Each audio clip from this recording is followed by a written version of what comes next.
Selamat pagi para hadirin semua. Perkenalkan, nama saya Putri Maria Dermawati Alagan dengan NPM 170-340-143 dari Universitas Pembangunan Nasional Veteran Jawa Timur. Di sini saya ingin mempresentasikan praproposal menganalisa makrozoobentos di daerah sampling perairan pesisir Sumeneb.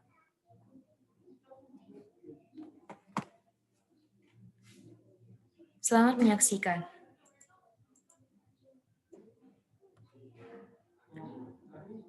Latar belakang. Populasi manusia setiap tahun meningkat. Berbagai sektor kena dampaknya. Salah satu daerah yang terkena dampaknya yaitu daerah perairan pesisir. Daerah perairan pesisir merupakan tempat pertumbuhan ekonomi di suatu daerah. Banyaknya pembangunan industri, pembangunan perumahan, dan dibuatnya tambak mengakibatkan akumulasi pencemaran meningkat. Salah satu yang terkena dampak akibat akumulasi pencemaran meningkat yaitu makrozoobentos. Makrozoobentos merupakan biota perairan yang langsung bersentuhan dengan pencemaran. Berdasarkan latar belakang, maka dibuatlah rumusan masalah sebagai berikut. Apakah adanya perbandingan pengaruh lingkungan terhadap keragaman makrozoobentos yang beragam di daerah sampling A dan sampling B? Bagaimana kelimpahan keragaman makrozoobentos di perairan dengan kualitas air di perairan? Berikut gambaran peta penelitian. Lokasi sampel A dan lokasi sampel B terletak di daerah perairan timur Sumeneb. Ini gambar untuk sampel A dan di sini gambar untuk sampel B.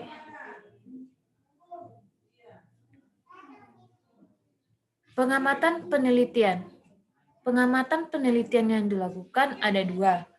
Pengamatan penelitian di in situ dan pengamatan penelitian ex situ. Untuk in situ, pengamatan yang langsung dilakukan di lapangan untuk mengukur pH dan suhu. Dan untuk pengamatan penelitian ex situ, yaitu pengamatan yang dilakukan di laboratorium untuk menghitung makrozoobentos, salinitas, COD, dan DO. Metode penelitian yang ingin digunakan yaitu menggunakan metode random sampling dengan menggunakan core sampling dengan bahan dasar paralon. Seperti ini gambarnya. Yang kedua, analisis data statistik dengan menggunakan aplikasi SPSS yaitu komponen utama PCE. Faktor yang mempengaruhi penurunan diversitas makrozoobentos. Ada 5. Pertama, suhu. Ada DO, ada COD, ada salinitas, dan ada pH. Pertama, suhu. Suhu yang optimal ialah suhu air. Suhu air sekitar 25 derajat Celcius. Suhu yang terlalu panas atau terlalu dingin akan membuat pertumbuhan makrozoobentos terganggu. Yang kedua, DO. DO merupakan kandungan oksigen yang ada di perairan.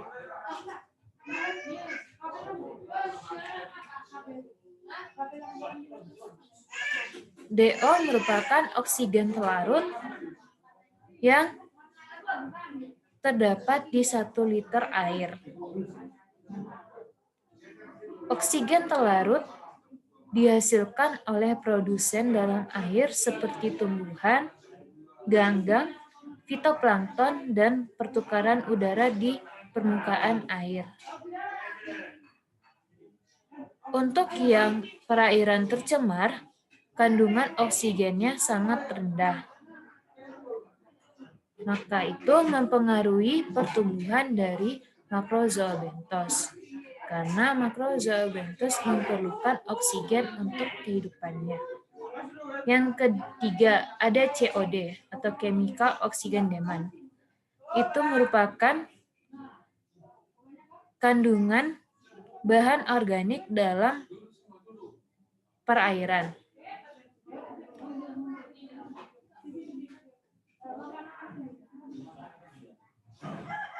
Yang keempat ada salinitas.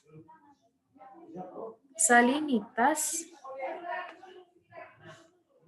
dapat mempengaruhi penyebaran organisme bentos baik horizontal maupun vertikal. Secara tidak langsung dapat mempengaruhi perubahan komposisi organisme dalam suatu komponen. Yang terakhir ada pH. pH yang optimum ialah pH netral, sekitar 6,5 sampai 7,5. pH yang terlalu asam atau terlalu basah dapat mengakibatkan